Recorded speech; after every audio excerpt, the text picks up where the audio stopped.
In the 127th career meeting of the South's oldest rivalry, the Virginia Cavaliers took a tough loss to the number 17 ranked North Carolina Tar Heels, 31-28 on Saturday at Scott Stadium. Overall, the Cavaliers started the game off marching down the field right away on a 9-play, 65-yard drive that was capped off with a 4-yard rushing touchdown from quarterback Brennan Armstrong. The touchdown run from Armstrong marked the very first time this season that the Hoos have scored a touchdown on their opening drive of the game. Following the TD from Armstrong, the Tar Heels responded with a 35-yard field goal to cut the Virginia lead to 7-3. With a chance to extend the UVA lead, Armstrong threw his 10th interception of the season inside Carolina territory, which is the most of any QB in the ACC this season. Overall, he would finish the day with 232 passing yards on just 17 of 35 passing. Fortunately, the Cavalier defense would pick him up and come up with a couple of stops, and the Hoos would lead 7-3 at the end of the first quarter. North Carolina started out strong in the second quarter with a 13-play drive that finished with a Drake May 5-yard rushing touchdown to give the Tar Heels a 10-7 lead.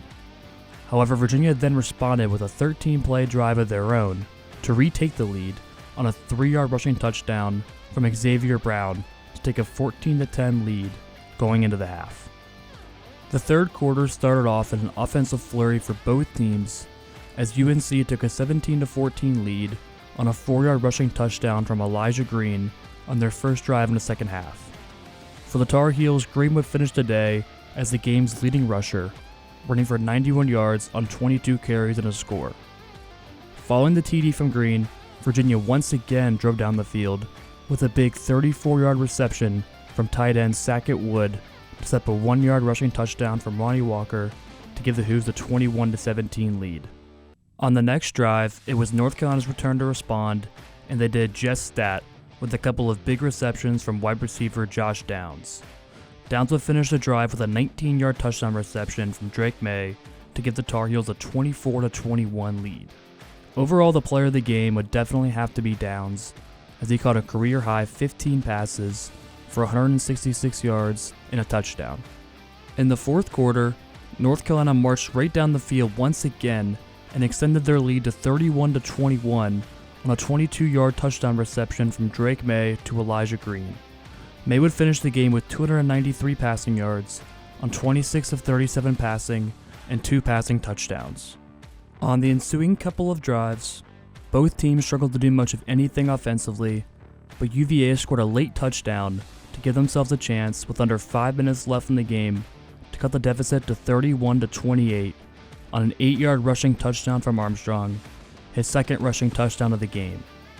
Armstrong would finish the day with 12 carries for 64 rushing yards. However, Virginia's defense was unable to secure the ensuing onside kick and couldn't get off the field on third down as the Tar Heels would hang on for a 31-28 road win. The loss to North Carolina is a tough one for UVA fans to swallow, given that they held North Carolina to their second lowest point total of the season and held the Tar Heels to their lowest yards per play output of the season, giving up just 5.9 yards per play. Offensively, despite being without their top 3 wide receivers in Dontavion Wicks, Keaton Thompson, and Lavelle Davis, the Hoos were able to have success moving the football, finishing the game with 418 total yards of offense, with 186 of those being on the ground.